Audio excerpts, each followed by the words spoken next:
fokus dulu sebentar. Bismillahirrahmanirrahim. Assalamualaikum warahmatullahi wabarakatuh. Waalaikumsalam warahmatullahi wabarakatuh. Alhamdulillahilladzi anzala ala 'abdihil kitaba wa lam yaj'al lahu 'iwaja.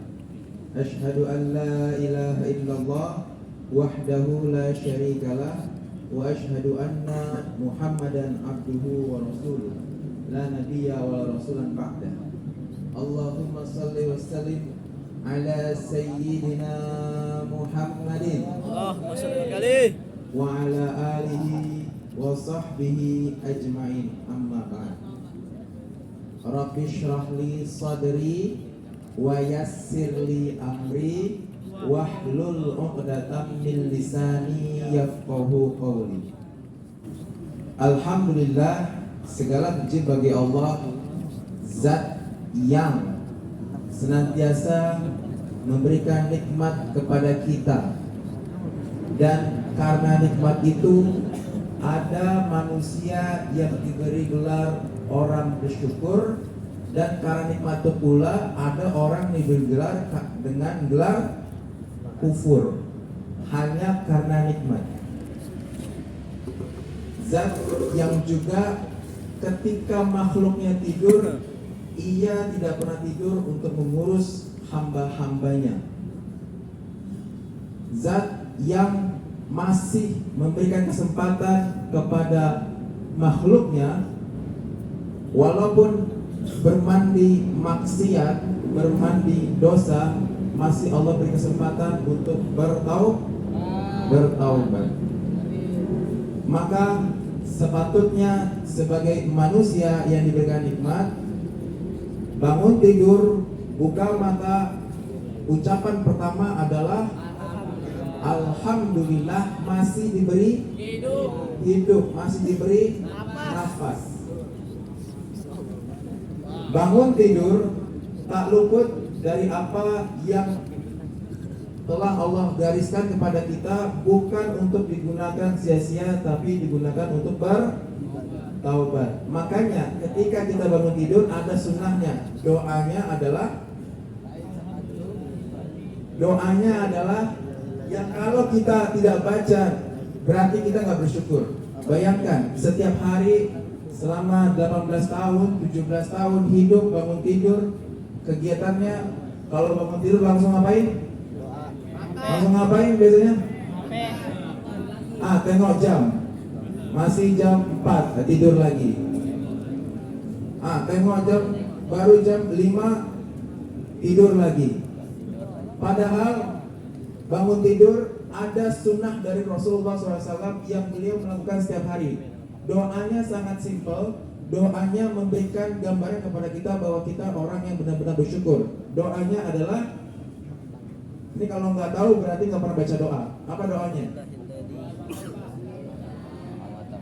Alhamdulillahilladzi ahyana ba'dama amatana wa ilaihin nusyur. Artinya luar biasa. Segala puji bagi Allah yang telah menghidupkan kami setelah mati. Karena pada hakikatnya kalau kita tidur itu adalah kita sedang diangkat nyawanya. Alhamdulillahilladzi ahyana ba'dama amatana wa ilaihin nusyur. Dan juga tak lupa kita sampaikan salawat teriring salam kepada Nabiullah Muhammad sallallahu alaihi wasallam. Yang perlu saya garis bawahi adalah banyak di antara umat Islam, pemuda-pemuda kehilangan sosok contoh, suri tauladan. Mereka lebih cenderung untuk melihat bagaimana bagusnya para seorang artis, bagusnya seorang fisik yang kita anggap itu suatu luar biasa. Lupa bahwa kita punya contoh yang luar biasa, ialah Nabi Muhammad sallallahu alaihi wasallam. Salah satu sunnah yang belum terlihat di sekolah kita nih, yang beliau kalau melakukan itu gak pernah putus.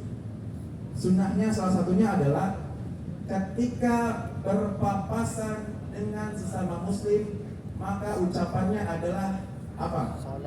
Salam. Belum terlihat. Belum terlihat. Padahal kita muslim bukan? Muslim.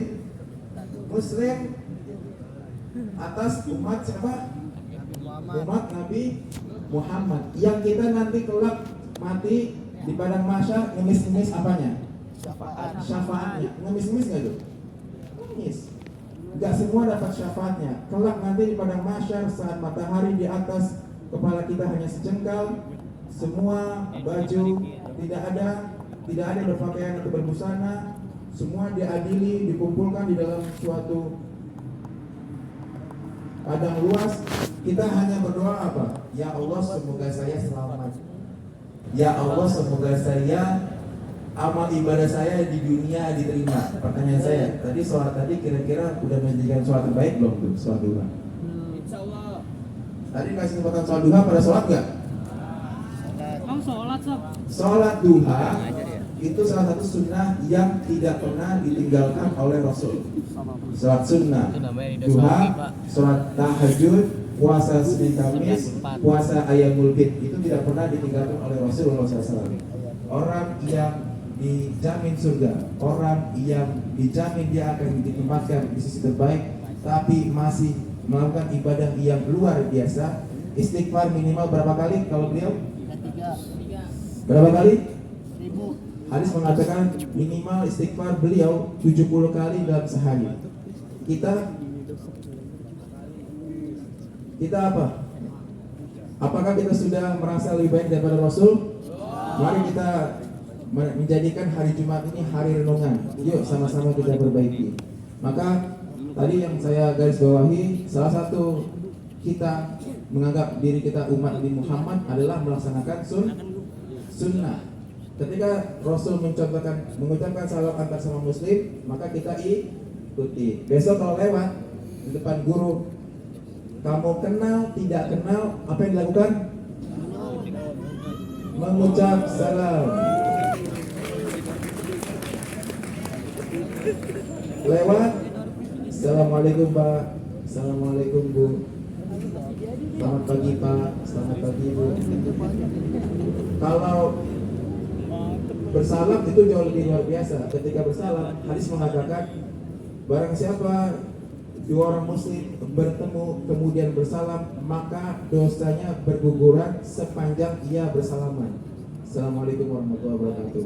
Maka ketika itu dosanya terhapuskan selama dia bersalaman. Luar biasa nggak? Tapi kelihatan nggak sekarang?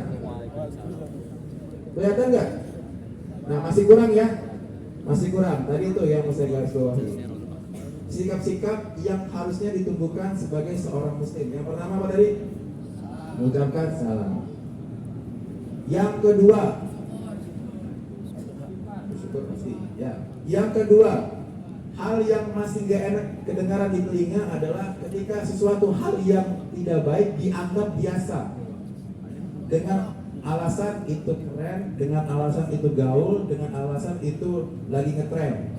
Sorry, saya contohkan anjir misalnya. Itu jangan anggap bahwa hal itu ringan, hal itu biasa, hal itu boleh. Perkataan satu kata pun di padang mahsyar semuanya dicatat oleh malaikat. Kita ketika hidup nih, sekarang kita lagi dicatat satu persatu, hari ini berkata apa, hari ini berkata apa. Nah, kita seolah-olah bilang perkataan itu boleh. Apalagi mohon maaf, sampai perkataan yang merendahkan seseorang yang hingga merusak mentalnya dan segala macam. Ingat, kalimat satu kata pun tak pernah lepas dari pengawasan malaikat. Bahkan Rasul mengatakan kalau kita, perhatikan, kalau kita gak bisa berkata baik, maka sarannya adalah Kata buruk. ya. Kalau kita tidak bisa berkata yang menyenangkan saudara kita, memberikan nasihat, maka sebaiknya diam. Nah, sekarang saya tanya, itu yang tidur siapa? Nah, ketiga lagi, nih saya ingin mengoreksi tadi pertama mengucapkan salam. Sunnah Rasul. Selain sunnah Rasul, itu juga tata tertib di sekolah 5S. Kedua adalah berkata baik. Itu juga dari tata tertib sekolah. Yang ketiga, your respect. Respectmu terhadap guru. Perlu bedakan, baik-baik anak-anakku semua. Salah satu hal yang menjadi kebobrokan generasi bangsa sekarang adalah krisis moral. Krisis moral bukan alasan karena era sekarang begitu, Pak. Ya, enggak. Pak, era sekarang begitu, Pak. Enggak. Anda punya pilihan mau melakukan itu atau mau meninggalkan itu. Punya pilihan. Jangan jadi alasan tontonan lingkungan menjadikan Anda bobrok akhlak. Jangan. Salah satu hal yang diperbaiki ketika Rasul diutus pertama kali apa coba? Hal yang diperbaiki Rasul ketika turun amanah Rasul, apa yang diperbaiki? Yang diperbaiki bukan macam-macam. Yang diperbaiki apa? Akhlak.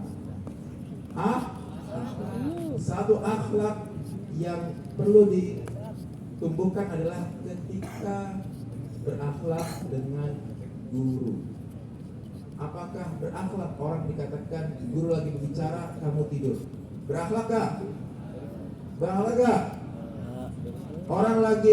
Guru lagi menjelaskan, guru lagi menasihati, kamunya tidur, kamunya bercanda, kamunya ngobrol. Berakhlak gak itu? Bagaimana ilmu memasuk ke otak kalau kalian saja masih belum membuka hati kalian untuk mau menerima ilmu tersebut? Ini bisa jadi remeh mulu gara-gara itu, ya. Bisa jadi ulangan nggak pernah lolos gara-gara adabnya nggak ada, maksiat terus kepada Allah, sehingga ada perkataan mengatakan al ilmu nurun. Ilmu itu adalah cahaya. Let's see. In science, cahaya and the dark itu nggak pernah bisa bersatu, right? Ya, science and the dark nggak pernah bersatu. Antara cahaya dan kegelapan tidak pernah bersatu. Dan kata ulama mengatakan bahwa orang yang bermaksiat itu adalah kegelapan, dan cahaya tidak akan masuk kepada kegelapan. Berarti kalau orang bermaksiat wajar boro-boro masuk kepada telinga, Allah nggak bakal masukkan kepada mereka ke pemahaman. Makanya sunnah Nabi apa kalau belajar? Ada doanya. Sunnah Nabi kalau belajar apa doanya? Ya, yang bisa tunjuk tangan, doanya apa? Silakan maju.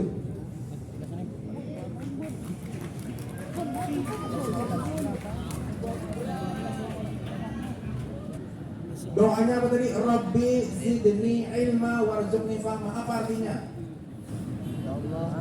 Alangkah lebih powerful kalau kalian tahu apa yang kalian ucapkan dengan apa yang dipahami. Artinya apa? Rabbi zidni ilma warzuqni fahma. Saya persilakan, mungkin ada yang bisa mengartikan doanya.